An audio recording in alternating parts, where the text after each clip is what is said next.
I never intended for things to turn out like this. But sometimes life steers you into uncharted waters without so much as a warning.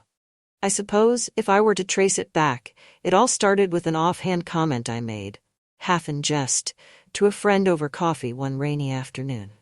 "You know," I murmured, stirring sugar into my tea, "Howard hasn't so much as held my hand in years." My friend Marjorie gave me a sympathetic smile, her eyes drifting to the raindrops trailing down the cafe window. We all have friends like Marjorie, don't we? The ones who tell us that a little excitement never hurt anyone, or life's too short for regrets. At the time, I laughed her off.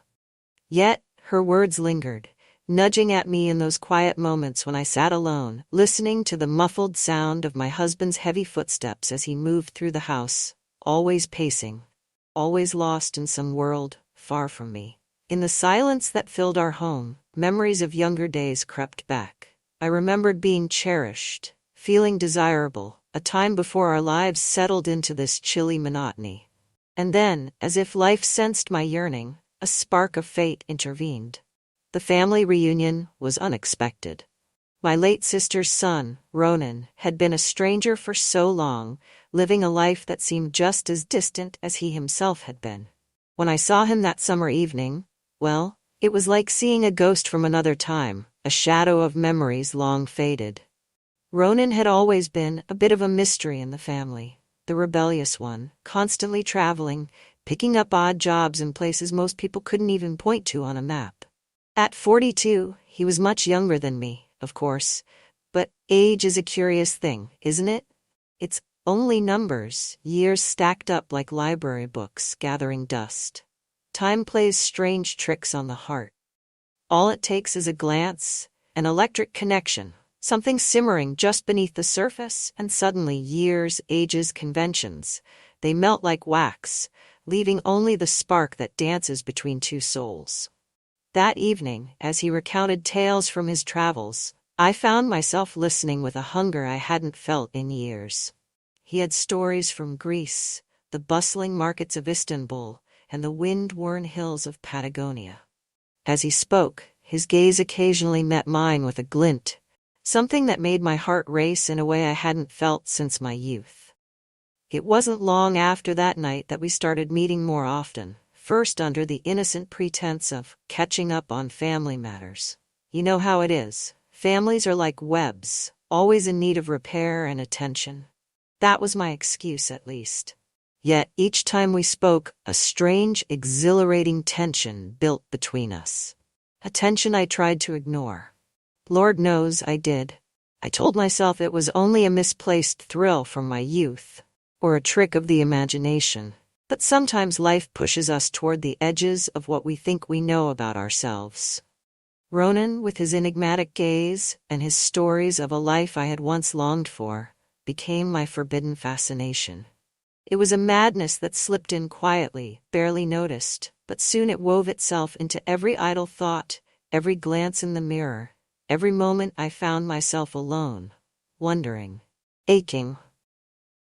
Now, before you think I'm some bored old woman conjuring fantasies out of loneliness, let me say this. There's a truth we rarely admit, even to ourselves.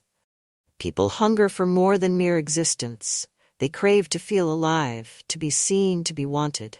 And maybe, just maybe, that longing doesn't fade with age. Perhaps it only sharpens like a blade long unused, waiting to carve something real out of the emptiness. Yet, I wasn't foolish, or at least I told myself I wasn't. My husband Howard had once been a charming man, a professor with a quick wit and a passion for his work. Over the years his attention drifted, first to his books, then to the silent companionship of the many artifacts he collected. Artifacts that seemed to hold more value than the woman sitting across from him at dinner. When he retreated into his world, I accepted it as part of marriage, a natural drift in the tides of life. But Ronan was different. Every time I saw him, a feeling as old as time itself stirred inside me, a reminder that perhaps, in some hidden part of my soul, I was still alive. The first time he reached for my hand, I felt as though a current surged through me, something raw and powerful. It was a touch that woke something dormant, something I'd thought long buried. And it was that touch, that simple wordless gesture, that brought everything tumbling down around me. You might wonder where this all led, what kind of path I found myself on. Was it a road to ruin? A rekindling of life's forgotten flames? Or something darker, a descent into the very heart of desire, where boundaries blur and secrets bind? I can tell you this much. The days that followed were filled with decisions I never thought I'd make, choices that shook the foundation of everything I'd known. A tangled web of emotions, family secrets, and yes, even danger. Because once a line is crossed, it's hard to step back. So here I am, looking back on a story that changed me. It's a tale of choices made in the shadows, of alliances and betrayals that wove a tapestry far beyond mere infidelity or attraction. It's a story of how one moment can spiral, taking everything familiar and reshaping it in ways you'd never imagine. But perhaps, like all stories, this one is better told from the beginning. As I sit here, piecing together the chain of events, I can almost pinpoint the moment it began to spiral. In the beginning, it was merely a spark, a touch here, a stolen glance there. Nothing explicit, nothing anyone could point to and say, that's where things changed. Yet in those moments, Ronan and I both knew something had shifted. Ronan stayed in town after the reunion, extending his visit far longer than anyone expected. He said he wanted to connect with family, make up for lost time, but I wondered if he wasn't just as aimless as I was, reaching for some meaning. And so I found myself inviting him over for tea one afternoon, a small gesture I hadn't thought twice about. We talked about the past, about my late sister, about all the years that had pulled us apart. Howard was away that day on one of his increasingly frequent overnight research trips. This one was to a museum in Boston, some private tour of an artifact collection he simply couldn't miss. He didn't tell me much anymore, and I'd stopped asking. I could count on one hand the number of times he'd genuinely seemed interested in my life over the last few years. When I saw him off at the train station that morning, his face buried in his phone, I felt more like a stranger than a wife. When I returned home, the house felt emptier than usual, and I felt like ghost wandering through the rooms. I glanced at my reflection in the hall mirror and caught a glimpse of a woman I'd barely recognized. Someone who once brimmed with life, but was now trapped in the stillness of her own home. It was that image, that hollow-eyed woman staring back at me, that made me decide to reach out to Ronan. The next afternoon he arrived, a small bouquet of wildflowers in hand. The gesture surprised me, as no one had brought me flowers in years. I was flustered by his thoughtfulness, which he brushed off as a mere habit he'd picked up on his travels. "People always like flowers," he said with a smile, and that was the end of it. We talked for hours that day. He told me about his adventures in Europe, his stints as a freelance travel writer, and the dangerous allure of places he shouldn't have ventured to. I hung on every word, his stories filling a void I hadn't realized was so deep. Then, as he spoke, there was a pause. He looked at me, really looked at me, with a seriousness that was almost unsettling. "You know, Aunt B," he began, his voice soft, "it must be lonely, living here by yourself so often." I don't know why, but something in his tone made my heart catch. I felt seen, in a way I hadn't been in years, and it terrified me. I laughed it off, saying I'd gotten used to it. But his eyes stayed on mine, thoughtful, searching. There was something in his gaze that hinted at understanding, a quiet acknowledgement of everything unspoken between us. As the afternoon sun began to dip below the horizon, Ronan made his way to the door. I walked him out, and as we reached the threshold, he paused, looking down at me with an intensity that left me breathless. "Aunt Bea," he murmured, his voice barely above a whisper, "if you ever need anything at all, just call." There was something loaded in his words, a hidden promise, an invitation. and I felt a shiver of anticipation mixed with dread.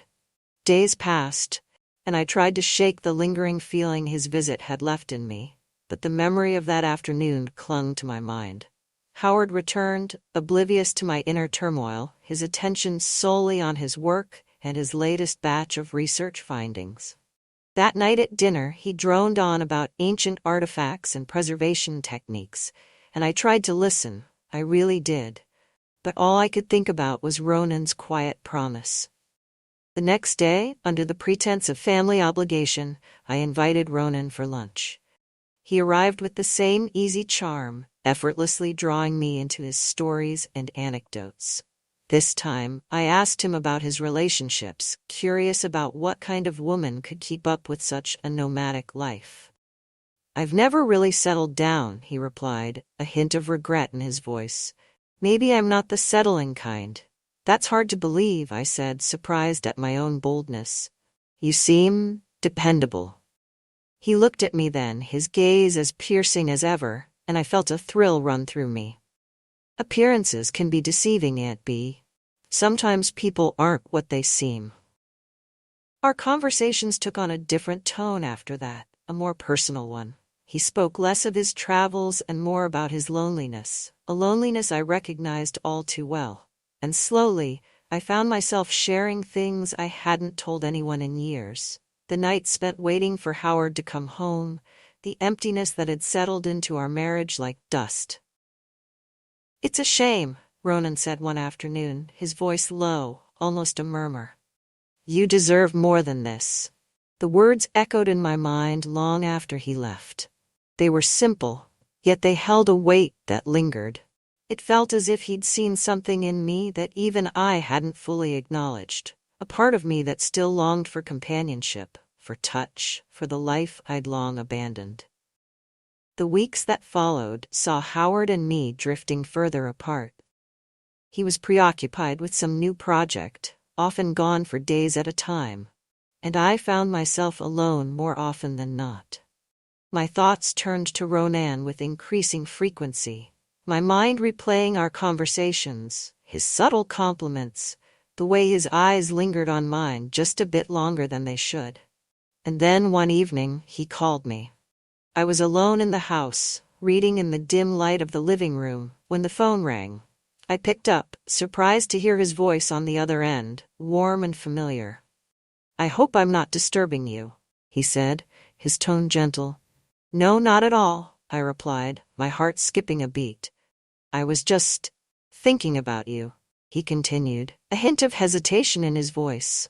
"I know it's late, but would you like to meet for a drink? I'd love to see you." It was an impulsive invitation, one I should have politely declined, but instead I found myself agreeing, driven by an excitement that I hadn't felt in years.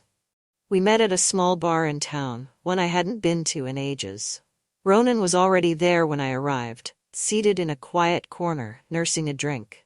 His eyes lit up when he saw me, and for a moment I felt as if I were someone else, someone young and desirable again. We talked for hours, the conversation flowing easily, both of us slipping into a comfortable intimacy that felt strangely natural. There was a charged energy between us, something neither of us acknowledged, but both felt acutely. As the night wore on, he reached across the table, his fingers brushing against mine. It was a simple gesture, innocent enough, yet it sent a thrill through me that I couldn't ignore. I looked up at him, and in that moment, all the walls I'd carefully built over the years began to crumble. I knew, deep down, that this was a line I shouldn't cross. But desire has a way of erasing boundaries, of convincing us that one small step over the line couldn't possibly hurt. That night marked the beginning of something I can only describe as a madness. Ronan and I began meeting in secret, our connection deepening with each encounter. Our time together was a refuge, a place where I felt truly alive. With him, I could shed the weight of my years, the burdens of a loveless marriage, and be simply me. He became my confidant, my friend, and, eventually, something more. And as our relationship evolved, I found myself tangled in a web of emotions I hadn't anticipated. There was passion, yes, but also a strange dependence, a need that went beyond mere attraction. But as our meetings grew more frequent, a nagging doubt began to creep into my mind. There were moments when Ronan seemed distant, almost calculating, his gaze a bit too sharp, his words a bit too measured. And then there were the secrets. The vague mentions of his life before, the people he spoke to in hushed tones, the strange phone calls he'd step away to take. One evening, after one of our rendezvous, I asked him about it, hoping for reassurance. "Ronan," I said cautiously, "sometimes it feels like there's a part of you I don't know." He looked at me for a long time before replying, a flicker of something unreadable in his eyes. "Aunt Bea," he said softly, "we all have parts of ourselves we don't share. Maybe it's better that way." It was an answer that left me unsettled, yet intrigued. I wanted to trust him, to believe that whatever secrets he held were harmless. But deep down, a part of me sensed that I was stepping into dangerous territory. And it was that very sense of danger, that edge of the unknown, that made me unable to pull away. The secrecy of our meetings grew like ivy, wrapping around every corner of my life. I found myself inventing reasons to leave the house, making up errands or late appointments to justify the hours spent away from Howard. Each excuse came easier than the last, and the thrill of deceit began to feel as intoxicating as the time I spent with Ronan himself. I hadn't felt alive like this in years. But the more we met, the clearer it became that I wasn't the only one with secrets. It started with small things. A text on Ronan's phone he wouldn't explain. A vague reference to work that never seemed to add up. When he talked about his travels, I began to notice that he skipped over certain details, glossing over chunks of time with an evasive charm that only left me more curious. One evening, after another clandestine meeting, I pressed him gently. "Ronan," I murmured as we sat together in the soft glow of a quiet restaurant, "I feel like I barely know you sometimes." He smiled, leaning back and looking at me with an intensity that was both reassuring and unnerving. "Aunt Bea," he said, choosing his words carefully, "you know me better than most. The rest, well, let's just say I like to keep a little mystery in my life." I wanted to push him for more, to ask about the phone calls, the strange packages that had started arriving at his temporary address in town. But something in his gaze stopped me, a warning that I couldn't quite decipher. And so I let it go, convincing myself that I was overthinking, that he was simply a man with a complex past. Still, the doubt lingered. It was a few weeks later, during one of Howard's business trips, that I found myself alone with too much time to think. I wandered through the empty house, aimless, trying to shake off the nagging feeling of guilt that seemed to have settled in the pit of my stomach. It was then that I decided to do something I hadn't done in years. I opened Howard's study. Howard was meticulous about his work, keeping every document, every artifact carefully stored and cataloged. I glanced over the stacks of notes and journals on his desk, his neat handwriting filling page after page with musings on ancient artifacts and histories long buried. But as I shuffled through the pages, one folder caught my eye, marked in bold letters, "Missing Artifacts." Curious, I pulled it open, my eyes widening as I read. The file was full of information about high-profile art heists, stolen artifacts, and the black market that had been flourishing under the radar for years. Howard's notes detailed everything from the types of objects being stolen to the methods used by these modern-day art thieves. One name stood out, circled in red: Ronan Tate. For a moment, I thought my eyes were deceiving me. But there it was, clear as day. Howard had been investigating a series of art thefts for some time, and he had reason to believe Ronan was connected. The shock of it left me numb, and I sank into Howard's chair, my mind racing. I thought of the stories Ronan had told me, the strange phone calls, the mysterious packages. Suddenly, it all made a twisted kind of sense. I tried to tell myself that it couldn't be true, that Ronan would never involve himself in something so dangerous. But a darker part of me, the part that had been drawn to his mysterious allure, wondered if I'd only ever seen the side of him he wanted me to see. I didn't know how to bring it up, how to ask him the question that had lodged itself so firmly in my mind. But the next time we met, my unease must have been obvious, because Ronan noticed immediately. "Aunt Bea," he said softly, his brows furrowing as he looked at me across the small table. "Something's wrong. What is it?" I hesitated, searching his face for any hint of deception, anything that would confirm or disprove my suspicions. "Ronan," I began, my voice barely above a whisper, "I need you to be honest with me. Are you involved in anything illegal?" He looked taken aback, but only for a moment. Then his expression shifted, his gaze hardening as he met my eyes. "Why would you ask that?" I found something," I replied, struggling to find the words. "In Howard's office, he's been investigating a series of art thefts, and he thinks you're involved." There was a heavy silence as Ronan processed my words. Finally he exhaled, a strange mixture of relief and resignation crossing his face. "So you know?" The words hit me like a punch to the gut. I had hoped foolishly that he would deny it, that he would laugh it off and tell me it was all a misunderstanding. But there was no trace of humor in his eyes. "Yes, Bea," he said quietly, dropping the pretense, the mask he'd worn so effortlessly. "I'm involved, and it's not as simple as you think." I felt a wave of nausea wash over me, my heart pounding as I struggled to process the truth. "Ronan, you have to stop. This isn't who you are." "You don't know who I am," he replied, his voice tinged with something I couldn't quite place. Bitterness, maybe, or regret. "This is my life. It's dangerous, yes, but it's the only thing that's ever made me feel alive."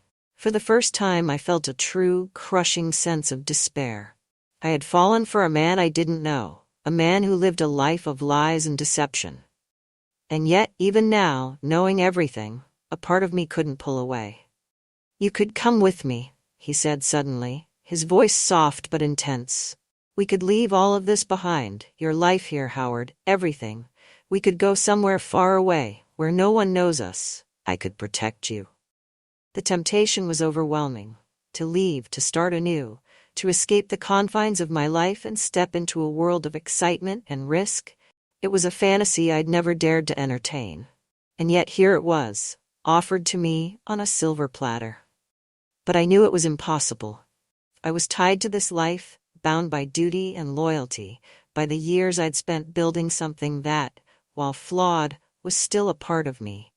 I shook my head, my voice trembling as I replied, "I can't, Ronan. I can't leave my life behind." He looked at me, disappointment flickering in his eyes, but he nodded. "I understand, Bea. But remember, if you ever change your mind, I'll be here." The days that followed were a blur of emotion. Howard returned from his trip, none the wiser about the turmoil churning inside me. He resumed his routines, oblivious to the fact that his wife was wrestling with secrets that could shatter everything. Meanwhile, Ronan grew distant, his once frequent calls and messages dwindling to nothing. I knew he was pulling away, preparing for whatever his life held next. And a part of me was grateful. The last thing I wanted was to drag him down with me, to tether him to a life he could never fully belong to. Then, one night, the phone rang. I answered, expecting to hear Ronan's familiar voice, but it wasn't him. Instead, a stranger's voice spoke, low and urgent. "Is this Mrs. Beatrice Weller?"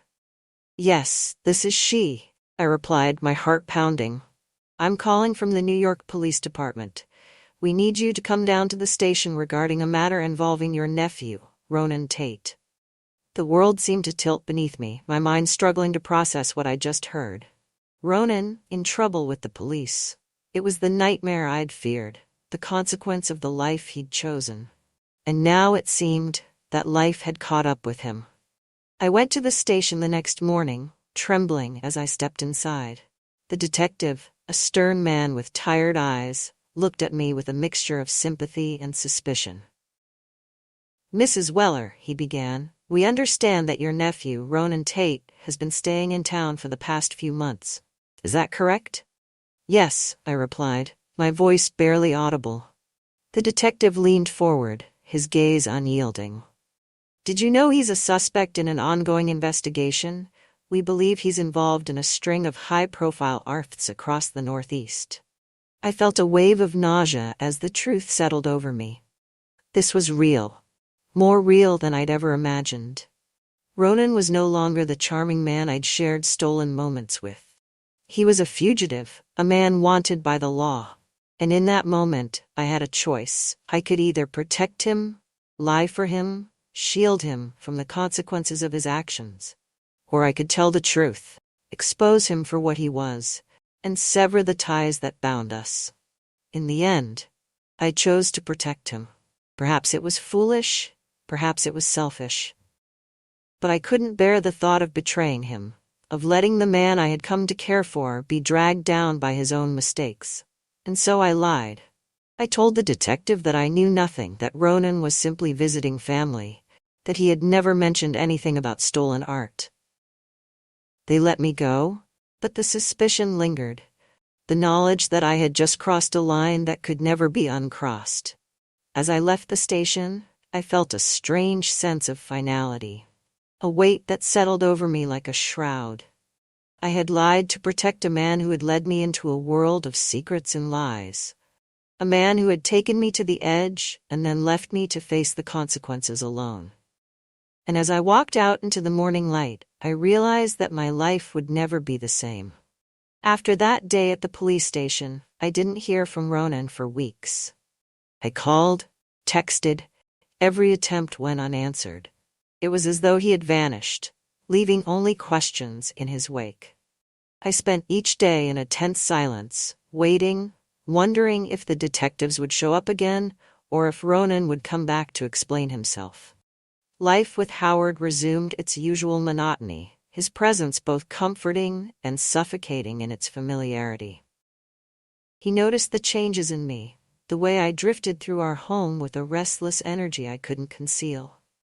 But as usual, he buried himself in his work, as if ignoring the problems would make them disappear. One night, in a fit of frustration, I stormed into Howard's study, rifling through the same files that had revealed Ronan's secrets. As I pored over his notes, one detail caught my eye, a name I hadn't noticed before, circled and underlined: Thomas Voss. According to Howard's notes, Thomas was one of the primary buyers of stolen artifacts, operating an exclusive black market network for the wealthy elite. That night, as Howard slept, I found myself obsessing over the name, wondering if Thomas was somehow connected to Ronan's disappearance. Perhaps this Thomas knew where Ronan was hiding. Or worse, perhaps he was the reason Ronan was on the run. The next morning, I made a decision that would change everything. I found an address linked to Thomas Voss, an upscale estate about 2 hours outside of town. It was reckless, even foolish, but the idea of doing nothing, of losing Ronan without answers, was unbearable. I told Howard I was visiting Marjorie for the weekend, packed a small bag, and drove out to the estate with nothing but my nerves and a faint hope that I'd find some sort of closure. When I arrived, I found a sprawling mansion, gated and heavily guarded. I lingered outside, hoping to catch a glimpse of Voss or even Ronan. Hours passed without event, and just as I was about to give up, a figure emerged from the gates.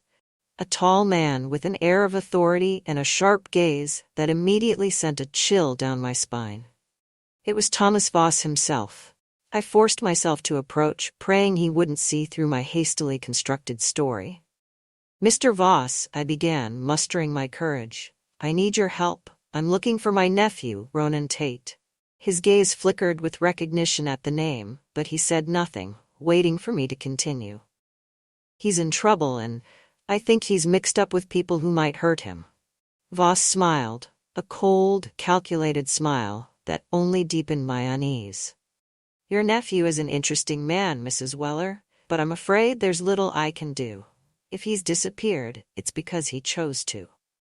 His words were a dismissal, but I felt an undeniable sense that he knew more than he was saying. "Please," I whispered, desperation seeping into my voice. I just need to know he's safe.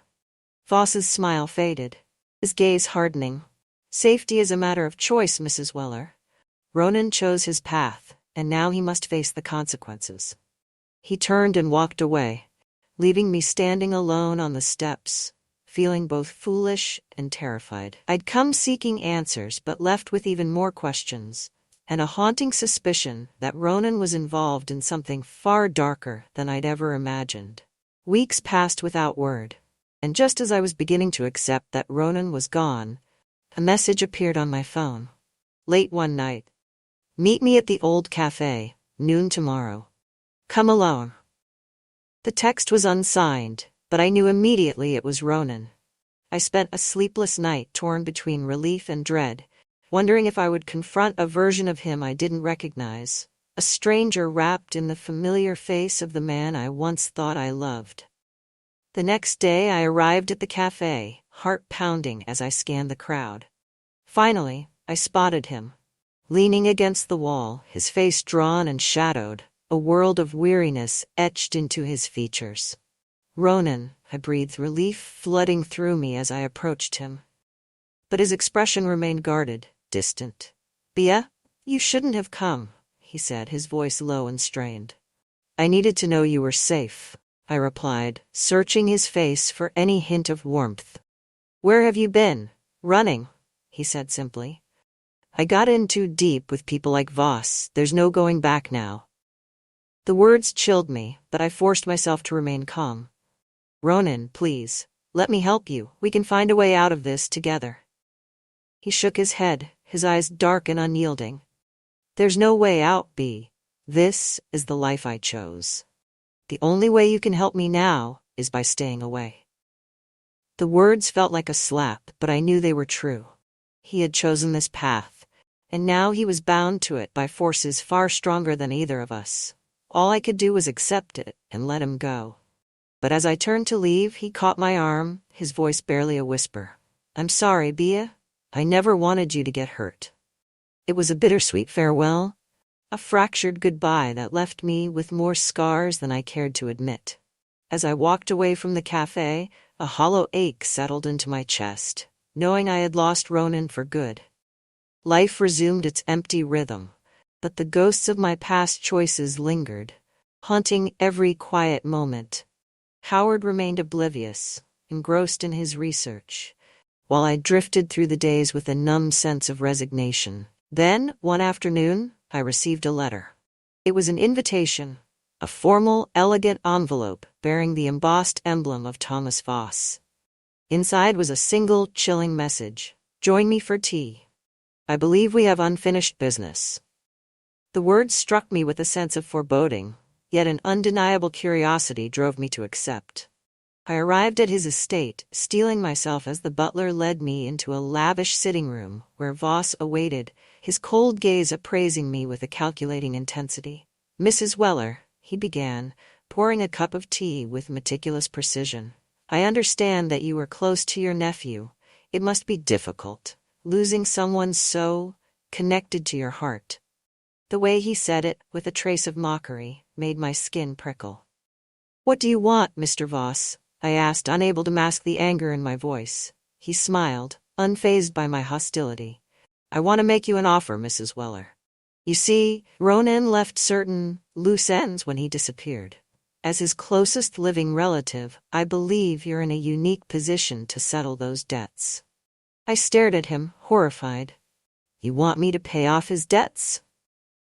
Not quite, Voss replied, a cruel glint in his eyes. I'm offering you a chance to fulfill his obligations. Think of it as a way to honor his memory. His words were laden with unspoken meaning, and I realized with a sickening clarity what he was asking. He wanted me to step into Ronan's shoes, to become a part of the very world that had torn my life apart. I can't, I whispered, my voice shaking.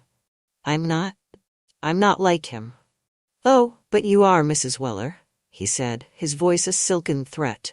After all, you've already lied to the police to protect him. I'd say that makes you more than qualified.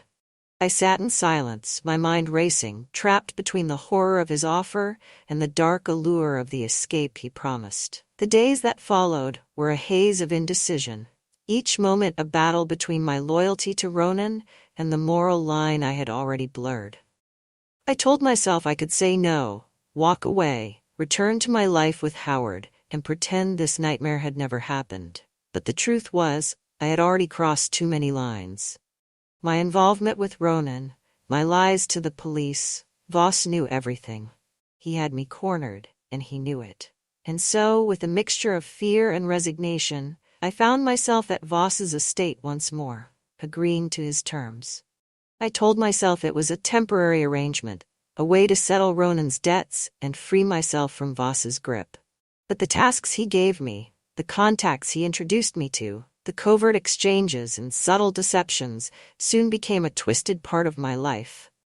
Each lie, each transaction, deepened my entanglement in a world I barely recognized. Howard remained blissfully unaware, his life untouched by the darkness that now consumed mine. I drifted further from him, my double life widening the chasm that had already fractured our marriage. And yet, a part of me felt a thrill, a sense of purpose I hadn't known in years. But as the weeks wore on, that thrill gave way to something darker. A creeping realization that I was no longer a passive player in Voss's game. I was a pawn, yes, but one with a growing hunger for the power he wielded so effortlessly. The final breaking point came on a night I'll never forget. Voss invited me to a private gathering, a masked event where the elite mingled in shadows, conducting business with an air of deadly sophistication. I felt out of place, a reluctant participant in a world of wealth and secrecy. But then, across the room I saw Howard. He was standing beside Voss, speaking in low tones, his expression one of absolute familiarity. It was as if he belonged there, as if he'd always belonged there. My world shattered. All this time, Howard had known. He had been a part of the very world I thought he despised, hiding his own secrets behind a mask of academia and respectability. The man I'd thought I knew had been playing his own game, one that intersected with mine in ways I could never have imagined. The realization left me breathless, a mix of fury and betrayal bubbling up inside me.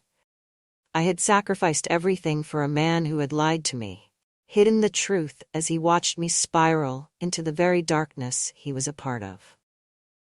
And in that moment, something inside me shifted. After the party, I confronted Howard. In our darkened home, shadows danced across his face as I demanded answers, my voice trembling with rage. "Did you know, Howard?" I whispered, my voice barely a breath. "Did you know about Voss? About everything?" Howard's face betrayed a hint of guilt, but he met my gaze with a calm, steady resolve. "Beatrice," he began slowly, "there are things you don't understand." His words ignited something inside me, a spark of fury that had been waiting to explode. I demanded the truth, forcing him to admit everything, the art deals, the double life, the lies that had sustained our marriage for years. In the end, he told me the truth, but it wasn't the closure I'd hoped for. It was a confession that shattered every illusion I'd ever held. Howard had been a part of this world long before I'd even met him, his life entangled in the web of deception that now ensnared me. I left him that night, walking out into the darkness with nothing but the weight of betrayal on my shoulders. Leaving the house that night was both a physical and emotional liberation. I felt as though the walls that had held me captive for so long were crumbling, releasing me into an uncertain world. For years, my life had been defined by loyalty to a man who had been a stranger all along, by secrets I had unknowingly inherited. But now, all those illusions lay shattered. I wandered aimlessly, letting the night silence fill the space where anger and betrayal had once been. Eventually, I found myself drawn back to Voss's estate, the one place I never thought I'd return to willingly. When I arrived, I was met by Voss himself, his expression one of smug satisfaction. "Mrs. Weller," he greeted, his voice smooth and unwavering. "I wasn't expecting you back so soon." Howard was there, I replied, my voice barely above a whisper. You knew, didn't you? You knew he was involved all along. Voss's smile widened, a glint of triumph in his eyes. Your husband is a man of unique talents, he said coolly. Our arrangement goes back many years, and it has been mutually beneficial, I assure you. I felt a cold rage simmering beneath the surface, a fury that had nowhere to go. You used me, I spat, each word heavy with accusation. You made me think Ronan's debt was my responsibility. Voss shrugged, unbothered. Perhaps, but you played the part well, Mrs. Weller. In fact, you exceeded my expectations. Few would have the courage to step into this world and adapt as you have. There was a moment of silence, a palpable tension between us as I realized the full extent of the manipulation I'd been subjected to. Voss had not only deceived me, but had relished in the power he held over me, guiding me toward choices that had forever altered my life. Why me? I asked, my voice shaking with the weight of it all. Why bring me into this? Voss's gaze softened, almost as if he pitied me. Because, Mrs. Weller, power is not something that is given. It is something that is taken. You showed a strength I admire. That's why I offered you a place at my side. You could have been more than just a pawn, but instead, you chose loyalty over ambition. I felt a surge of defiance, a stubborn refusal to let him define my choices. And you think loyalty is a weakness? I asked, my voice steadying as I stared him down. For most, yes, but not for you, he replied, his tone both condescending and admiring. That's what makes you different.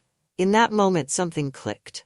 Voss's words, his praise, his manipulation, suddenly seemed transparent, a facade that masked the true danger lurking beneath his charm. I realized that, to him, people were mere pieces on a board, and I had been nothing more than an intriguing play. But I wasn't finished with him. Not yet. I took a breath, gathering every ounce of courage I had. You may have fooled me once, Voss, but not again, I said, my voice carrying a defiance that surprised even me. I'm done being a pawn in your games. To my surprise, he only smiled, as if he had been waiting for this moment. Is that so? He murmured, his tone almost amused. Then tell me, Mrs. Weller, what is it you plan to do? I hadn't expected the question, and for a brief moment I faltered, but the answer came to me with a clarity I hadn't felt in months. I plan to make things right, I replied, my voice calm and resolute. You've used me, manipulated me, but that ends now. I'm taking back control. He raised an eyebrow, intrigued. And how, may I ask, do you plan to do that? You'll see, I said, turning on my heel and walking away, ignoring the lingering shadow of his laughter echoing behind me. Returning home was like stepping into a house of mirrors. Every corner, every room, reflected the life I had once thought was real. A life I now saw as nothing more than a carefully constructed illusion. Howard was waiting for me, seated in his study, his expression unreadable. There was a flicker of surprise when he saw the steely resolve in my eyes, the determination that I knew he hadn't expected. We need to talk, I said, my voice low and steady. He nodded, gesturing for me to sit. I suppose we do. I took a seat across from him, the distance between us feeling wider than ever. For a moment I struggled to find the words, but then, the anger and betrayal poured out, each accusation a painful truth I could no longer ignore. You lied to me, I began, my voice thick with emotion. About everything. About Ronan, about Voss, about the life you've been leading behind my back. He remained silent, his gaze steady as he listened to my accusations. When I had finished, he sighed, a weariness settling over him. Yes, Beatrice, he said, his voice calm and resigned. I did lie, but it was never my intention to hurt you. His words rang hollow, an empty justification that only fueled my anger. You betrayed me, I whispered, the finality of it sinking in. You used our marriage as a shield, a cover for the life you were living in the shadows. There was a long silence as he absorbed my words, his expression softening with a rare hint of regret. I was protecting you, Bea. I thought if I kept you in the dark, you'd be safe. Safe? I repeated, incredulous. You think I'm safe now? I've been dragged into a world I don't belong in, used as a pawn in your twisted game with Voss. There's nothing safe about this. He had no response, his silence only reinforcing the gulf between us. In that moment I realized that the man I had once loved was gone, replaced by a stranger whose life was built on lies and betrayal. I left Howard that night, walking out of our home for the last time. I knew that whatever future lay ahead of me, it would not include him. My life, once defined by loyalty and submission, was now a blank slate, a canvas I could shape on my own terms. But there was still one loose end to tie up: Thomas Voss.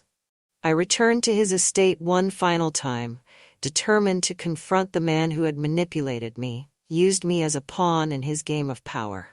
As I approached, I felt a strange sense of calm, a certainty that this would be the end of my entanglement with his world.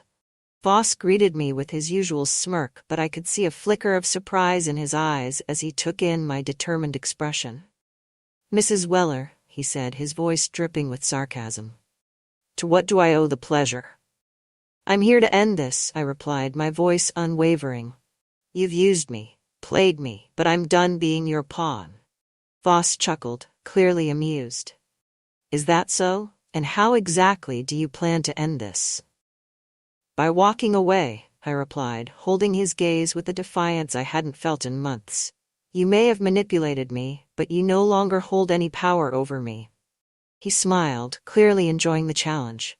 "And what about Howard? Do you plan to walk away from him as well?" "Yes," I replied, the finality of my words sinking in. "Howard made his choice when he chose to keep me in the dark. I'm choosing myself now." Voss nodded, a glimmer of respect in his eyes. "Very well, Mrs. Weller, you may leave. But remember, once you step into my world, it's not so easy to walk away." I met his gaze, unflinching. "Watch me." With those final words I turned and left, feeling a sense of freedom I hadn't known in years. The weight of Voss's manipulation, Howard's lies, and Ronan's betrayal lifted, leaving me with a clean slate, a chance to rebuild my life on my own terms. In the weeks that followed, I moved to a small coastal town, far from the life I had once known. I spent my days by the ocean, allowing the waves to wash away the remnants of my past. There were no more secrets, no more lies, only the quiet solitude of a life I could finally call my own. Occasionally, I thought of Ronan, wondering if he had found peace in his own way. I wondered if he had escaped the darkness that had once bound him, or if he was still out there, drifting in the shadows of a life he couldn't leave behind. But those thoughts grew quieter over time, fading like the memories of a dream. The life I had once lived became a distant echo, a chapter I had closed for good. And as I stood on the shore watching the sun dip below the horizon, I felt a sense of peace settle over me. For the first time in years, I was free. Free from the lies, the manipulation, the shadows that had once consumed me. I was finally free.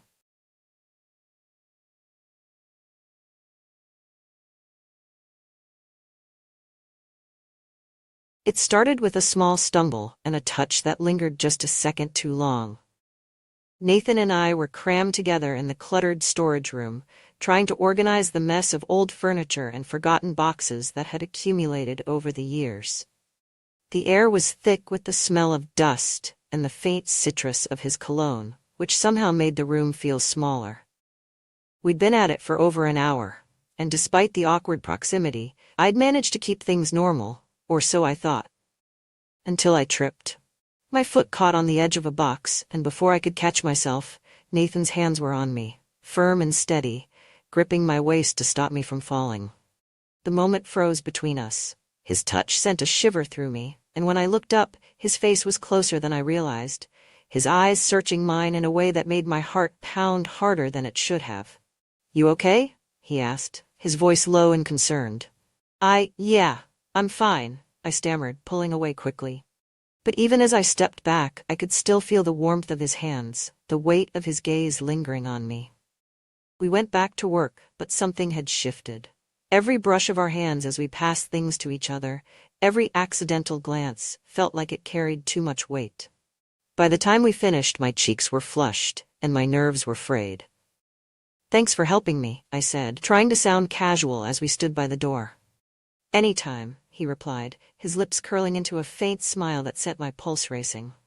As he walked away, I realized two things. One, I was in far more trouble than I wanted to admit, and two, I didn't want him to leave. Not then, not ever. When Nathan moved back home, I told myself it would only be temporary. He'd just gone through a bad breakup, and Richard insisted it was the right thing to do. "He needs a place to reset," he'd said, barely looking up from the golf schedule he was penciling into his calendar. I'd agreed, of course. What kind of stepmother would I be if I didn't? But I hadn't expected the way Nathan's presence would change the house. At 24, he was nothing like the lanky teenager I remembered from years ago. He'd grown into a man, broad-shouldered, confident, with an easy charm that filled the room. And while Richard spent most of his time on the golf course or traveling with his friends, Nathan was always around. Always there. It started innocently enough. He'd join me for morning coffee in the kitchen, casually leaning against the counter while we talked about nothing in particular. He'd offer to help me carry groceries in from the car or fix things around the house that Richard hadn't touched in years. But then came the lingering moments. The small touches that felt like they meant more than they should. The way his eyes lingered on mine, a little too long. And then there was the storage room. That Saturday morning, I decided it was time to tackle the clutter that had been accumulating for years.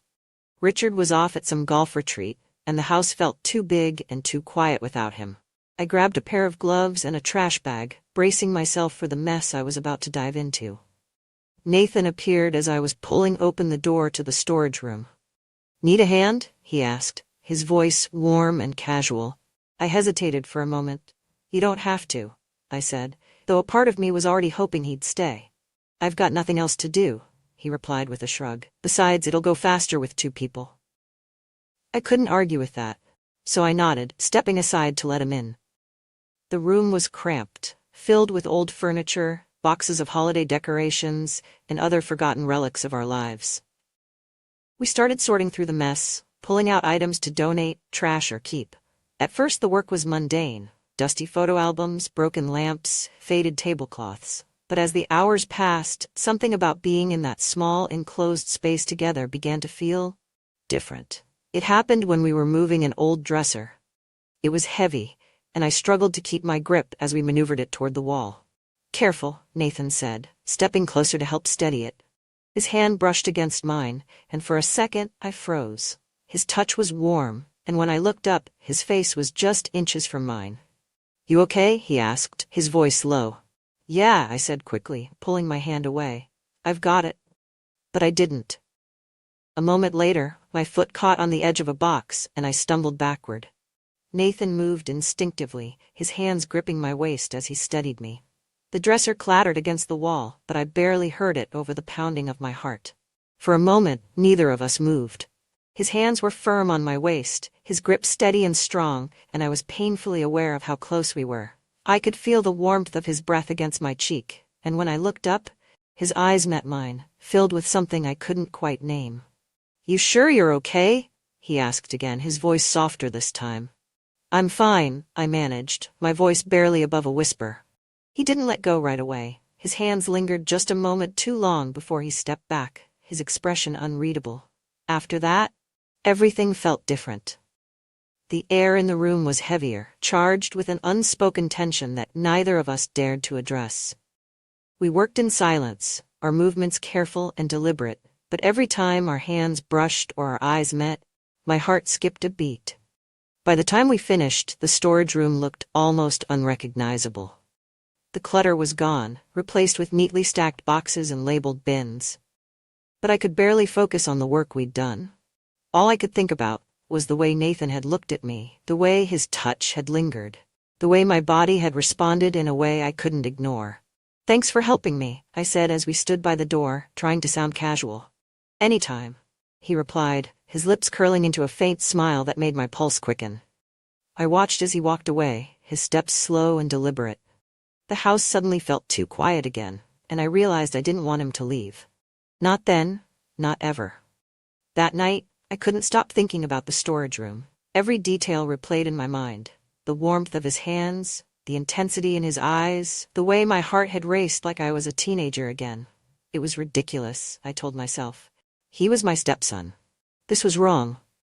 But no matter how many times I tried to push the thoughts away, they came rushing back. And the more I thought about it, the more I realized I didn't want them to stop. The morning after the storage room incident, I thought things might return to normal. I'd convinced myself it was just a fleeting moment, a combination of close proximity and a tired mind playing tricks on me. But when I walked into the kitchen and saw Nathan standing by the coffee machine, barefoot in a t-shirt and sweatpants, I knew that wasn't true. "Morning," he said, his voice casual, but there was something in the way he looked at me that made my stomach tighten. "Morning," I replied, trying to keep my tone steady as I poured myself a cup of coffee. The silence between us wasn't unusual, but now it felt different. Heavy. Charged. I could feel his eyes on me as I busied myself with stirring sugar into my cup, my hand trembling slightly. "Sleep well?" he asked, leaning casually against the counter. "Fine," I said quickly, though it was a lie. I hadn't slept much at all. Every time I closed my eyes, I saw his face, felt the warmth of his hands on my waist, the way his touch had lingered just a second too long. "Good," he said, his lips twitching into a faint smile. There was something knowing in his expression, as if he could see right through me, and it made my cheeks flush. I turned away, retreating to the dining table with my coffee and pretending to read something on my phone. But even with my back to him, I could feel the weight of his gaze, the tension between us growing with every passing second. For the next few days, I did my best to avoid being alone with him. I busied myself with errands, chores, anything to keep myself distracted. But no matter how hard I tried, I couldn't escape him. He was always there, in the kitchen, on the couch, in the hallway, and every interaction felt like a test of my self-control. One evening, while Richard was out of town for a golf tournament, Nathan and I found ourselves alone in the living room. He was sprawled out on the couch, flipping through channels on the TV, while I sat in the armchair with a book I wasn't really reading. "You don't have to sit all the way over there, you know," he said, his voice teasing. "I'm comfortable," I replied, keeping my eyes on the page even though I hadn't absorbed a single word. He chuckled softly, the sound sending a shiver down my spine. "Suit yourself." The minutes dragged on, the silence between us broken only by the faint sound of the TV. I could feel his presence like a physical weight, pulling me toward him. And no matter how hard I tried to focus on my book, my thoughts kept drifting back to the storage room. Finally, I couldn't take it anymore. I closed the book and stood, my heart pounding. "I think I'll head to bed," I said, my voice too loud in the quiet room. Nathan sat up, his gaze fixed on me. "Wait," he said, his tone soft but insistent. I hesitated, my hand on the back of the chair, and when I looked at him, the intensity in his eyes made my breath catch. "Can we talk?" he asked, standing and taking a step toward me. "About what?" I said, my voice barely above a whisper. "About what happened," he said simply, "in the storage room." I froze, my pulse racing. "Nothing happened," I said quickly, though the words felt hollow even as I spoke them. He stepped closer, closing the distance between us. "That's not true, and you know it," he said, his voice low and steady. I looked away, my chest tightening. "Nathan, we can't." "Why not?" he interrupted, his hand brushing against mine. "Why are you so afraid to admit what you're feeling?" His words hit me like a punch to the gut, and for a moment I couldn't speak. Because he was right. I was afraid. Afraid of what this meant, of what it could lead to, of the consequences we'd have to face. "Nathan," I said finally, my voice trembling. "This isn't right.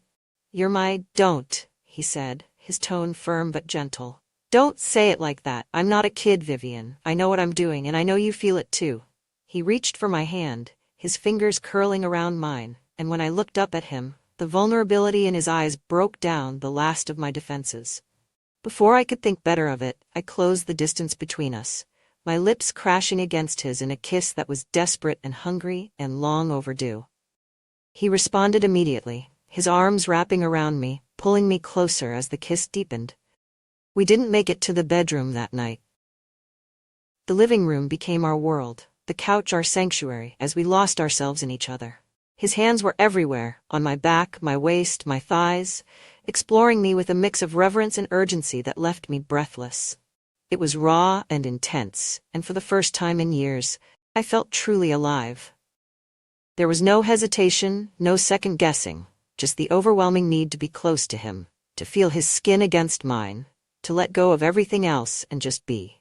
When it was over, we lay tangled together on the couch, our breaths heavy and our bodies slick with sweat. Nathan's hand traced lazy circles on my back, and I rested my head against his chest, listening to the steady beat of his heart. "Are you okay?" he asked softly, his voice warm and full of concern. I nodded, my eyes closed. "Yeah," I said, my voice barely above a whisper. "I'm okay." But as I lay there in his arms, the reality of what had just happened began to sink in. The guilt, the fear, the weight of what we'd just done. It all came crashing down on me, and I knew this was only the beginning. Because there was no going back now. We'd crossed the line, and nothing would ever be the same. The morning after that night on the couch, the house felt impossibly quiet.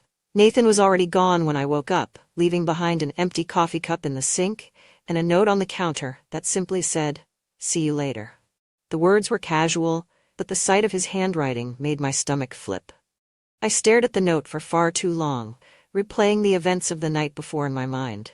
His hands on my skin, the weight of his body against mine, the way he'd whispered my name like it was the only thing that mattered. It had felt so right in the moment, but now, in the light of day, all I could think about was the risk we'd taken, the lines we'd crossed. And yet, a part of me didn't care. A part of me wanted more. The days that followed were a blur of stolen moments and secret glances. We moved carefully around Richard, who remained blissfully unaware, too caught up in his golf games and business meetings to notice the growing tension between his wife and his son. Nathan and I found excuses to be alone whenever we could.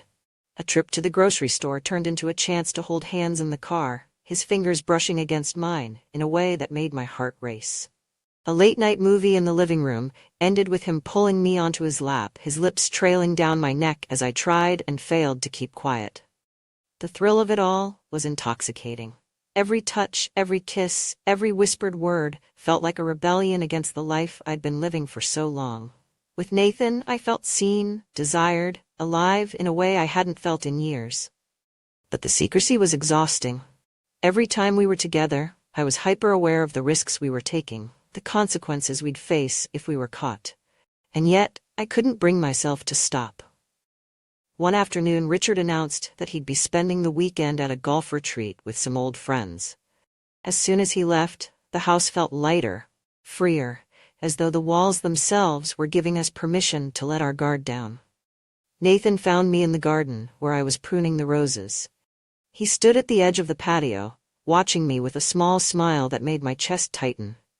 "You've been avoiding me," he said, his tone teasing but with an edge of seriousness. "I've been busy," I replied, though the excuse sounded hollow even to my own ears. He stepped closer, his hands slipping into his pockets as he looked down at me. "We don't have to keep doing this, pretending like nothing's happening." I straightened, wiping my hands on my gardening gloves. "What are you saying?" "I'm saying," he said, stepping closer, "that I don't want to pretend anymore." His words hung in the air, heavy and undeniable. I opened my mouth to respond, but before I could, he reached for me. His hands sliding around my waist as he pulled me against him. His lips found mine in a kiss that was soft but insistent, and I melted into him, the roses in the garden forgotten as the rest of the world fell away. That weekend was ours. With Richard gone, we didn't have to hide, didn't have to steal moments or glance over our shoulders. We spent lazy mornings in bed, his arms wrapped around me as sunlight filtered through the curtains. In the afternoons, we wandered the house like it was our own private sanctuary, finding new ways to explore the connection that had grown between us. One evening, we ended up in the kitchen, cooking dinner together. Nathan stood behind me, his arms circling my waist as he reached around to stir the sauce on the stove. His breath was warm against my neck, and I leaned back into him, savoring the quiet intimacy of the moment. "You know," he murmured, his lips brushing against my ear, "this feels right." I turned to face him, my hands resting on his chest. It does, I admitted, my voice soft. But that doesn't mean it's easy. It doesn't have to be easy, he said, his fingers brushing a strand of hair from my face. It just has to be worth it. But as much as I wanted to believe him, I couldn't ignore the reality of our situation. The more time we spent together, the harder it became to keep our secret. I found myself jumping every time Richard called, my heart pounding as I wondered if he somehow knew. One night, as we lay tangled together in bed, I voiced the fear that had been gnawing at me for weeks. What if he finds out? I asked, my voice barely above a whisper. Nathan propped himself up on one elbow, his expression serious. Then we deal with it, he said simply. It's not that simple, I said, my chest tightening. This could destroy everything. He reached for my hand, his thumb brushing gently over my knuckles. Vivian, he said, his voice steady, I'm not afraid of the truth, are you? His question lingered in the air, and for a moment I didn't know how to respond, because the truth was, I was afraid. Afraid of what the truth would mean, of what it would cost us. The first close call came a week later. Richard came home early from a business meeting, walking into the house just as Nathan and I were in the kitchen, standing a little too close to each other. I pulled away quickly, my cheeks flushing as Richard glanced between us, his brow furrowed. What's going on in here? He asked, his tone light but with an edge of suspicion. Just making lunch, I said quickly, forcing a smile. Richard nodded, but the way his eyes lingered on me made my stomach churn. For the rest of the day, I couldn't shake the feeling that he was watching me, that he somehow knew what was happening right under his nose. The secrecy was starting to take its toll. I found myself second-guessing every glance, every touch, every word exchanged between Nathan and me. The thrill that had once been so intoxicating now felt like a weight pressing down on my chest, and I knew it was only a matter of time before something gave. But even as the guilt and fear grew, so did my feelings for Nathan. He was everything I hadn't known I needed. Kind, attentive, passionate. With him, I felt alive in a way I hadn't felt in years, and despite the risks, I couldn't bring myself to let him go. Because no matter how wrong it was, it felt right. And I wasn't ready to give that up. Not yet. The weight of our secret began to suffocate me. What had once been thrilling now felt dangerous, as if at any moment, the fragile world Nathan and I had created could come crashing down. Richard wasn't blind. His questions, his lingering glances, his subtle shifts in demeanor all told me he was starting to sense something wasn't right. I knew it was only a matter of time before he pieced it together, and the fear of that moment kept me awake at night. It all came to a head one evening, during one of Richard's rare dinners at home. He'd insisted on a family meal, saying he wanted to reconnect, though it was clear he was only going through the motions. The three of us sat around the dining table, the atmosphere thick with unspoken tension. So Nathan, Richard said, cutting into his steak, how's the job hunt coming along? Nathan, who had been unusually quiet all evening, glanced up, his jaw tight. It's fine, he said curtly. I've got a couple of leads. Richard leaned back in his chair, his eyes narrowing. Leads, huh? You've been here for months now. Maybe it's time to stop waiting for the perfect opportunity and start doing something useful. Nathan's hand tightened around his fork, and I saw the flicker of anger in his eyes. I'm working on it, he said, his tone clipped. It doesn't seem like it, Richard shot back. You spend most of your time lounging around the house. Maybe it's time to start contributing. That's enough, I said quickly, my voice sharper than I intended. Both men turned to look at me, their expressions equally surprised. There's no need to be so harsh. Richard's gaze lingered on me, his brow furrowing. I'm just trying to help, he said, though his tone suggested otherwise. The rest of the meal passed in tense silence, and by the time it was over, I felt like I could barely breathe. Nathan disappeared upstairs, and Richard retreated to his study, leaving me alone to clean up. I stood at the sink, my hands trembling as I scrubbed the dishes, trying to push down the rising panic in my chest. Later that night, I found Nathan in the backyard, leaning against the railing of the patio. The moonlight cast a soft glow on his face, and the tension in his shoulders told me he was still stewing over the argument with Richard. Are you okay? I asked, stepping beside him. He didn't look at me, his gaze fixed on the horizon. I'm fine. You don't seem fine, I said gently. Talk to me. He let out a bitter laugh, finally turning to face me. What's the point? It's not like anything's going to change. Things can change, I said, though the words felt hollow even to me. We just have to be careful. Nathan's eyes darkened, his expression hardening. Careful? Is that all this is to you? Something to hide? That's not what I meant, I said quickly, but he didn't let me finish. Then what did you mean? He demanded, stepping closer. Because I'm tired of sneaking around, Vivian. I'm tired of pretending like this doesn't matter. It does matter, I said, my voice breaking. But this isn't just about us, Nathan. There are other people involved. Other lives. He shook his head, his frustration evident. Other people? You mean Richard? The man who barely notices you, who spends more time on the golf course than he does with you?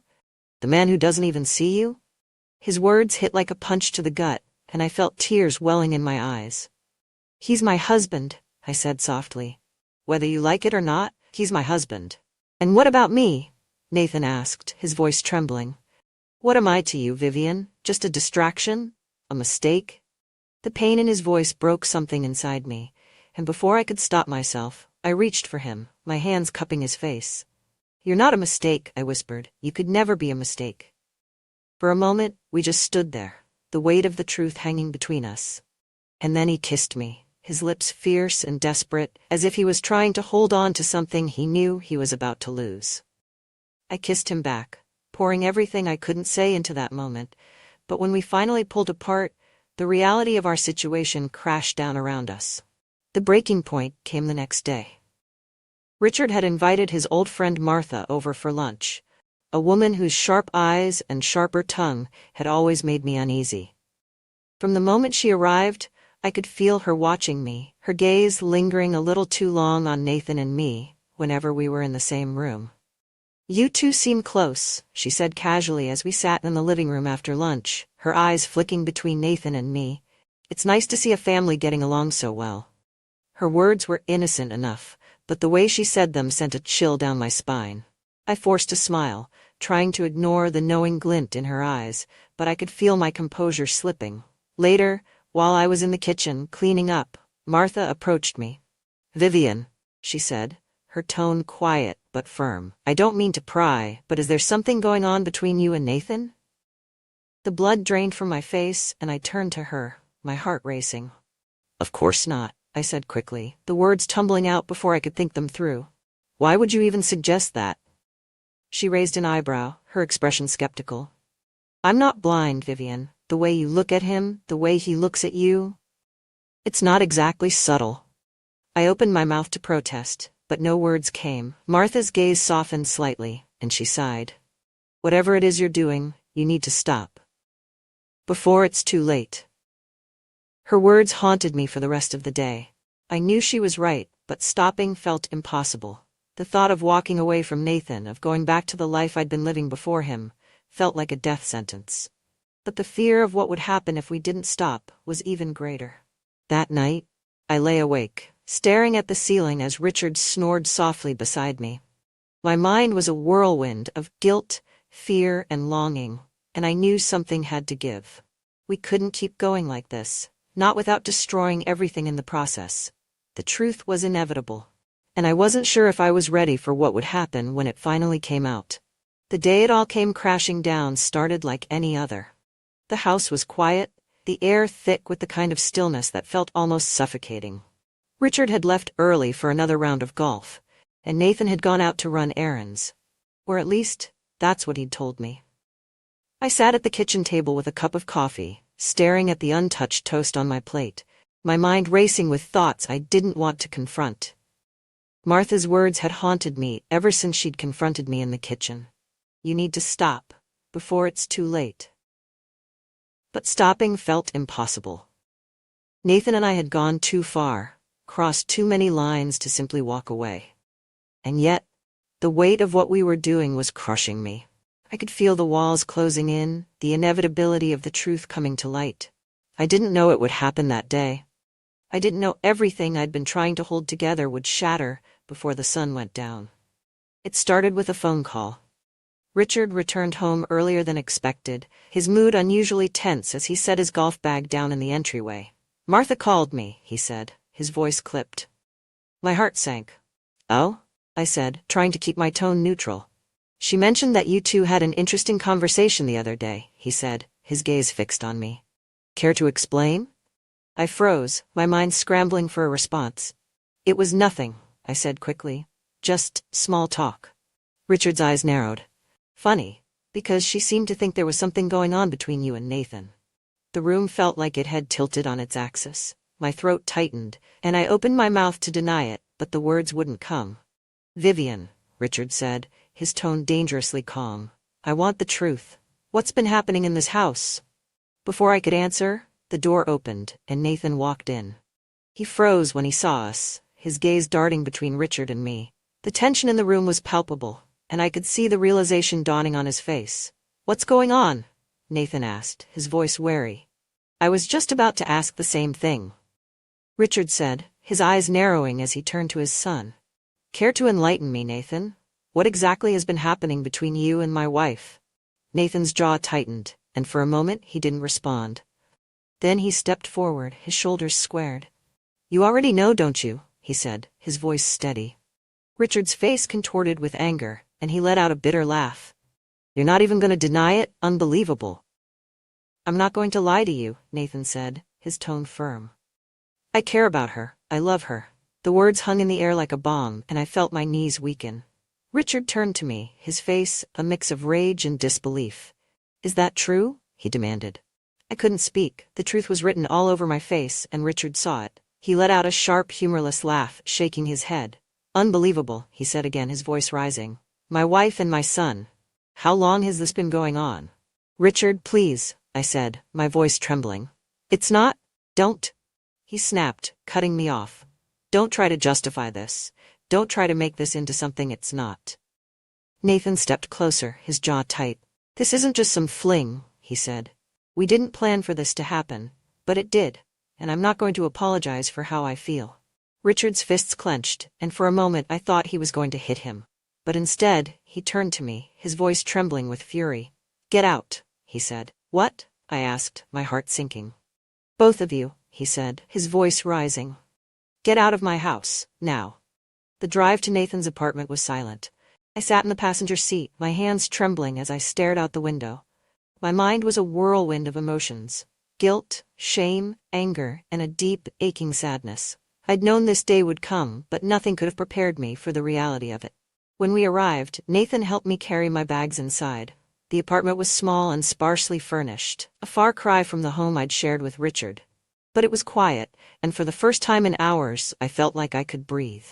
"Are you okay?" Nathan asked, his voice soft. I nodded, though it was a lie. I don't know what happens now." He stepped closer, his hand resting on my shoulder. "We figure it out," he said, "together." I looked at him, searching his face for reassurance. He looked so sure, so determined, but I wasn't. I didn't know if I had the strength to rebuild my life from the ashes of what I'd destroyed. The days that followed were a blur. Nathan and I tried to settle into a new routine, but the weight of what had happened hung over us like a storm cloud. Richard refused to speak to me, and I couldn't blame him. I'd betrayed him in the worst way possible, and I didn't know if he'd ever forgive me, or if I even deserved his forgiveness. Nathan, for his part, remained steadfast. He was my anchor in the chaos, always there with a reassuring word or a comforting touch. But I could see the strain in his eyes, the way the guilt was eating away at him too. One evening, as we sat on the couch, I turned to him, my voice trembling. "Do you think we made a mistake?" He looked at me, his expression unreadable. "Do you?" I hesitated, my chest tightening. "I don't know," I admitted. "I don't know if I can live with what we've done." Nathan reached for my hand, his grip firm but gentle. "We can't change the past," he said, "but we can decide what we do next." The months that followed were some of the hardest of my life. I moved into a small apartment of my own, needing space to figure out who I was without Richard, without Nathan, without the life I'd known for so many years. Nathan and I stayed in touch, but the intensity of our relationship faded as we both began to process the consequences of our choices. In the quiet of my new life, I found myself reflecting on everything that had happened. The affair with Nathan had been a catalyst, forcing me to confront the emptiness of my marriage and the parts of myself I'd been ignoring for so long. It wasn't easy, but it was necessary. In the end, I realized that what I needed most wasn't a relationship. It was a chance to rebuild myself, to find my own happiness on my own terms. And while I didn't know what the future held, for the first time in years, I felt like I was finally on the right path.